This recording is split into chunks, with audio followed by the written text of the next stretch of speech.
নমস্কার, সবাইকে স্বাগত সুজিত পাঠক অ্যাস্ট্রোলজি চ্যানেলে। আজকে আমি নিয়ে এসেছি আপনাদের সামনে মার্চ মাসের রাশিফল। আজকে যে রাশিফল সম্পর্কে আমি আলোচনা করব সেই রাশিটি হলো কর্কট রাশি। কর্কট রাশির জাতক ও জাতিকা আপনারা কি ফল পাবেন এই মার্চ মাসে তারই একটি পূর্বাভাস আমি আজকে আপনাদের দেবো। তবে তার আগে জেনে নেব যে মার্চ মাসে গ্রহগত স্থিতি কি বলছে।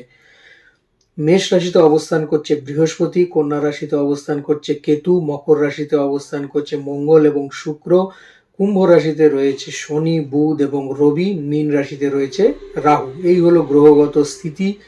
এবারে জেনে নেব যে সঞ্চার বা ট্রানজিট কি বলছে। 7 তারিখে দুটি গ্রহ ট্রানজিট করছে, একটি হচ্ছে বুধ এবং একটি হচ্ছে শুক্র। বুধ 7 তারিখে কুম্ভ রাশি ছেড়ে বেরিয়ে যাবে এবং বেরিয়ে সে প্রবেশ করবে মীন রাশিতে।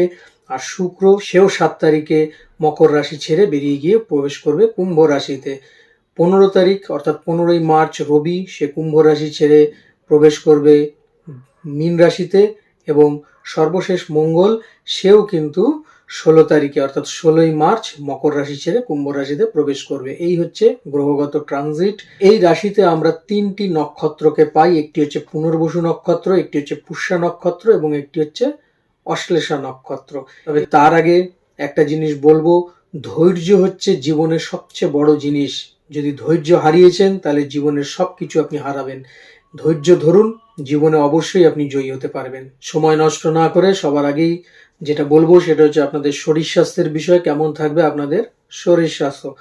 মঙ্গলের দৃষ্টি রয়েছে আপনার রাশিভাব বা লগ্নভাবের উপরে, সেখানে রয়েছে রাহুরও দৃষ্টি, যার ফলে আপনাদের কম বেশি শারীরিক যে জায়গা সেটা সমস্যা তো দেবে। বিশেষত যাদের একটু ঠান্ডা লাগার প্রবণতা রয়েছে, আপনাদের টনসিল জাতীয় সমস্যা আসতে পারে জ্বর বা কোনো রকম ইনফেকশন, ফিভার, এগুলো একটু সাবধানে থাকবেন।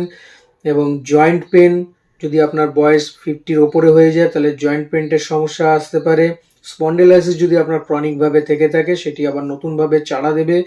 এবং পচন ক্ষত অর্থাৎ যদি কোনো জায়গায় গিয়ে কেটে গিয়ে সেটা ইনফেক্টেড হয়ে থাকে তাহলে পরে সেখানে কিন্তু পচন ব্যাপার একটা আসতে পারে। সে বিষয়ে অবশ্যই আপনাকে কিন্তু খেয়াল রাখতে হবে। বিশেষত যদি আপনার অশ্লেষা নক্ষত্রে জন্ম হয় তাহলে পরে কিন্তু এই পচন ঘা বা পচন ক্ষতটা আপনাকে একটু বেশি কষ্ট দেবে। এছাড়া পুনর্বসু ও পুষ্যা নক্ষত্রের ক্ষেত্রেও কিন্তু শরীরের বিশেষ যত্নের প্রয়োজন আছে। চলে আসবো আপনাদের শিক্ষাক্ষেত্র নিয়ে। কেমন থাকবে আপনাদের শিক্ষাক্ষেত্র।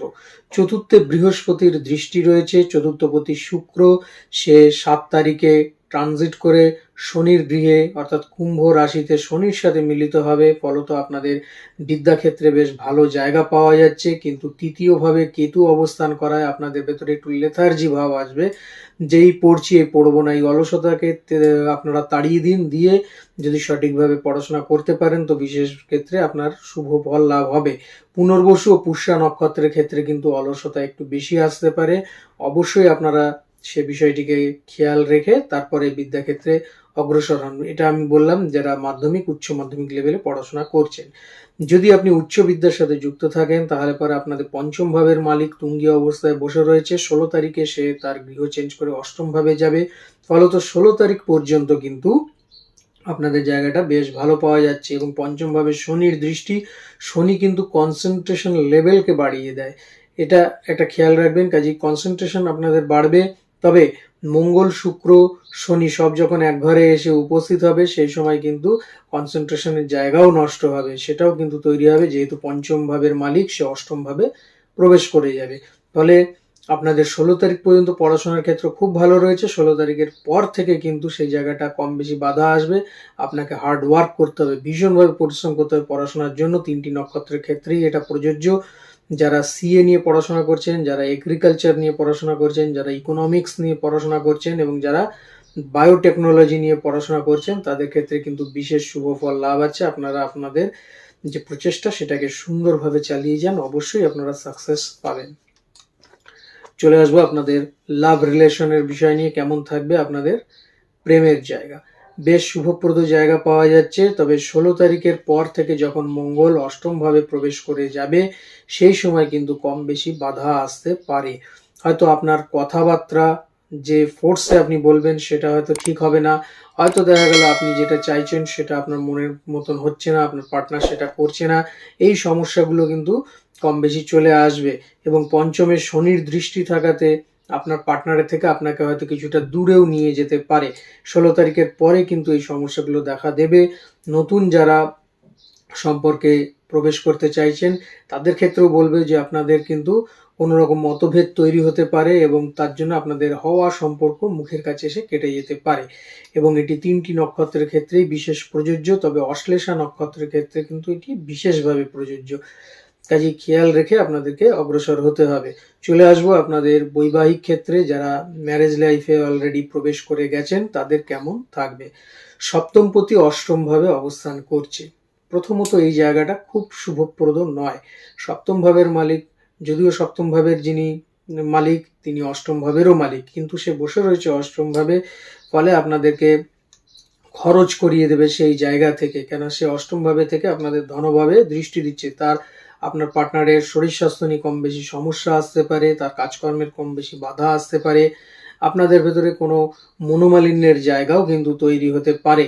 সে বিষয়ে আপনাকে খেয়াল রাখতে হবে এবং আপনার পার্টনারের যে শারীরিক সমস্যা তার থেকে কিন্তু আপনার মেডিকেল এক্সপেন্সও হয়ে যাওয়ার সম্ভাবনা অনেক বেশি রয়েছে। 16 তারিখের পর থেকে যে পার্টনারের যে শরীর স্বাস্থ্য সেখানে কিন্তু কোনো রকম ভাবে অস্ত্রোপচার হতে পারে বা অপারেট হতে পারে। চলে আসবো আপনাদের কেরিয়ারের বিষয় নিয়ে। কেমন থাকবে আপনাদের কেরিয়ারের বিষয়। দশমে বৃহস্পতির অবস্থান, শনির দৃষ্টি রয়েছে বৃহস্পতির ওপরে এবং সেখানেই রয়েছে মঙ্গলের দৃষ্টি। ফলত আপনাদের কেরিয়ারের ক্ষেত্রে বোঝাই যাচ্ছে শনির দৃষ্টি থাকলে পরে আপনাদের চাপ বৃদ্ধির জায়গাটা ভীষণভাবে হবে। বিশেষত যদি আপনার পুষ্যা নক্ষত্রে জন্ম হয় তাহলে পরে কিন্তু কর্মের যে প্রেশার সেটা থাকবে এবং কঠোর পরিশ্রম আপনাকে করতে হবে। তবে কর্মক্ষেত্রে আপনার যথেষ্ট সুনাম বৃদ্ধি হবে এবং যারা নতুন কোনো জায়গায় কর্মের জন্য চেষ্টা করছেন তারা কিন্তু নতুন কর্মলাভের জায়গাও আপনাদের ক্ষেত্রে তৈরি হবে এবং 16 তারিখের পরে কিন্তু নতুন কর্ম লাভ হবে। যদি মনে করেন এই কোম্পানি সুইচ করে আপনি অন্য কোম্পানিতে যেতে চাইছেন সেটাও কিন্তু আপনাদের ক্ষেত্রে বেশ ভালো হবে। সেটা পুনর্বসু এবং অশ্লেষা দুটো নক্ষত্রের ক্ষেত্রেই ভালো। তবে পুষ্যা নক্ষত্রের ক্ষেত্রে কাজের প্রেশার মারাত্মক রকমভাবে কিন্তু বাড়তে পারে। যদি আপনি ব্যবসা করেন ব্যবসা ক্ষেত্রেও বেশ ভালো জায়গা পাওয়া যাচ্ছে। ধনস্থানে বৃহস্পতির দৃষ্টি রয়েছে। 16 তারিখের পরে একাদশে মঙ্গল অবস্থান করবে, ফলত ব্যবসা ক্ষেত্রে আপনাদের লাভের পরিমাণ বাড়বে এবং আর্থিক ডেভেলপমেন্টের জায়গা তৈরি হবে। কোনো রকম প্রপার্টি আপনারা ক্রয় করতে পারেন, কোনো ভূমি ক্রয়ের জায়গা পাওয়া যাচ্ছে। এছাড়া যদি শরিকি কোনো সমস্যা থাকে বিজনেসগত কারণে, সেই শরিকি সমস্যা কিন্তু আপনার বৃদ্ধি পেতে পারে। সে বিষয়ে একটু আপনাকে খেয়াল রাখতে হবে। নতুন কোনো ব্যবসা যদি আপনি করতে চান সেই নতুন ব্যবসাও আপনি করতে পারবেন। ব্যবসা ক্ষেত্রে যথেষ্ট শুভ একটি জায়গা কিন্তু আপনাদের পাওয়া যাচ্ছে এবং 3টি নক্ষত্রের ক্ষেত্রেই এটি প্রযোজ্য।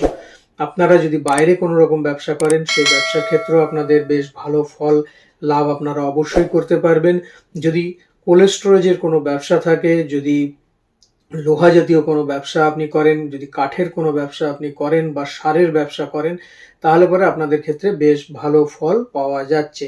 পার্টনারশিপ যদি কোনো ব্যবসা থাকে তাহলে পার্টনারশিপ ব্যবসার ক্ষেত্রেও কিন্তু আপনারা শুভ ফল লাভ করতে পারবেন। 3টি নক্ষত্রের ক্ষেত্রেই কিন্তু এটি প্রযোজ্য থাকছে। সবশেষে যেটা বলবো সেটা হচ্ছে উপায় কি করলে আপনি ভালো থাকবেন, আপনার পারিপার্শ্বিক ক্ষেত্র ভালো থাকবে।